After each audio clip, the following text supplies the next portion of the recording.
Greetings, Minecrafters, and welcome to another Minecraft discussion. My name is Kimberly Quinn, and I'm here today to discuss how important it is to praise yourself. And praising ourselves gets such a bad rap because there's a reason. If it's done in an arrogant way or selfish way, then that's obnoxious, and the world tends to take care of that all on its own. No one likes those people. Okay, we're talking about authenticity, and authentic praise also has sort of a component of humility to it, genuine and authentic humility, okay? And it can be very difficult for people who have not had a lot of praise in their lives to praise themselves. And this is actually bringing very Carol Dweck about the effort. It's really the best definitely with children and also with ourselves to praise our effort, okay? Because we're all wired how we're wired, and that is what it is. But praising ourselves, like, wow, you sacrificed your Saturday, you put together that project, and look what happened. Look at all that effort you put in, and you crushed it. There's nothing wrong with saying that, or saying it to yourself as a team with other people. Absolutely nothing. It's just those that are coming from an ego-driven, dysfunctional egoic thinking. That's what we say in psychology. If it's ego-driven, that's obnoxious. No one likes those people. They just don't. But when it's genuine and it's after effort, the effort you put in to listen to somebody, to maybe help with some heartache, the effort you put in to solve a conflict, like, wow, did you handle that challenging personality with grace and dignity? Whoa, there's not a thing in the world wrong with that. And then so that leads us to compliments, because many of us who were did not have a lot of compliments said to us as kids, if we were even mistreated as kids, it can be really tough to manage compliments. And by the way, I'm walking around in my house because it's blowing like crazy.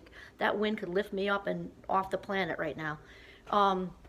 It can be very, very difficult to take in compliments and take in that good feeling, because we talked about the subconscious, and if it's not used to that, it's like does not compute.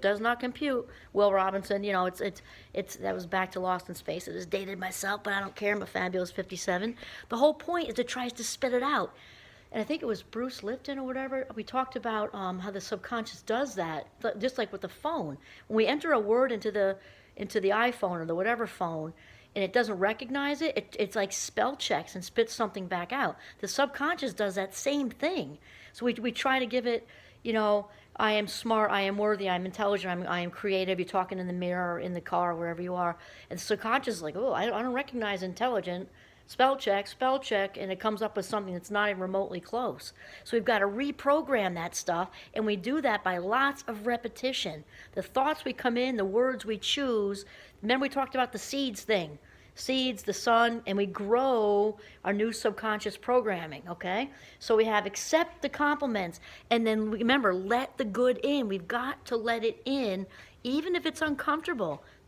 And if it's uncomfortable for you, when somebody says a compliment to you, realize that discomfort there's some positive in that you're now aware of it.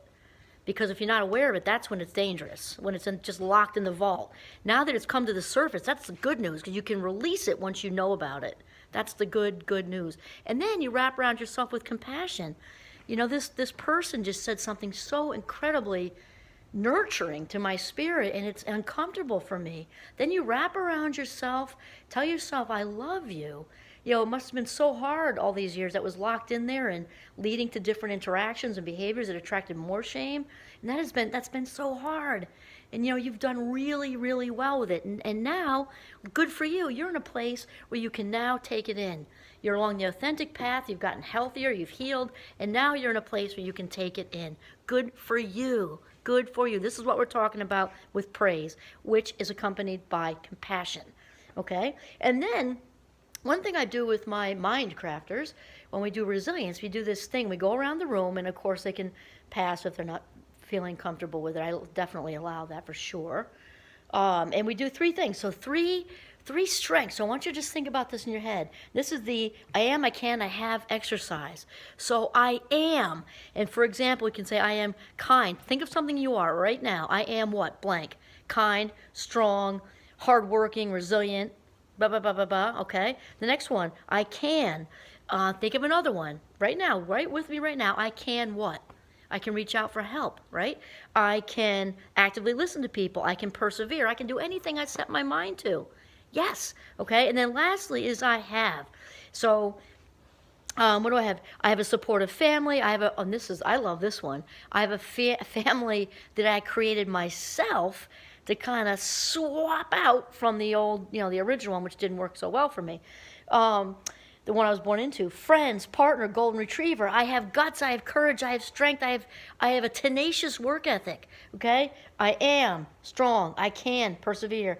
I have a supportive family. One I created myself, golden retriever. I have strength, blah, blah, blah. I am, I can, I have. Do those things for right now. And then, one thing I love about myself is a sense of humor. I love that I stop the world when I've got a good close friend of mine who really needs me. I love that I can cook. I love that I'm entertaining. I love that I have a very kind heart.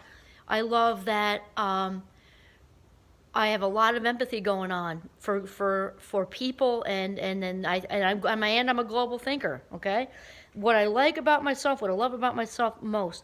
One thing I have done well today. This is key for every single day. This can be the smallest thing. And another thing I say to my Minecrafters is this: we are not judging based on what other people did today that went well. Don't care. Okay, we're talking about what you did well, and as you know, young adults right now there's a lot of anxiety and depression out there. So if maybe you were gonna not be able to get out of bed to get to class that day, or let's say it's seasoned grown-ups and it's work, or it's seasoned grown-ups and work and class and kids and everything else, and it took everything you had in you to get up, get dressed, put your shoes on, and walk out the door, that is worthy of a big praise, huge praise. I mean, huge. And anybody who's been in that spot knows it. One thing you've done well, you may have paid a bill and you scraped change to do it. You may have called an old friend to reach out just to be kind. Conscious act of kindness. You may have gone out and done a conscious act of kindness. Paid for the person behind you in Burger King in the drive-thru, or you helped somebody with their bags. Anything that went well for you, anything. You made a nice dinner, whatever. You had a nice conversation with one of your kids or whatever. And then lastly, tell yourself that you love you, okay? I praise you, and I'm so happy. I'm so happy to be alive. I love myself. I love my body. We're going to do a whole other thing on that. I love myself, mind, heart, soul, love you, Kimmy. Say it to yourself, okay? So number 1 is accept compliments. 2, let the good in. 3, the 3 strengths exercise. I am, I can, I have. What I love most about me is, one thing I have done well is, and then tell yourself that you love you, preferably in the mirror. Okay, this is Kimberly Quinn signing off from the very blustery northern Vermont. Have a mindful day. Praise yourself.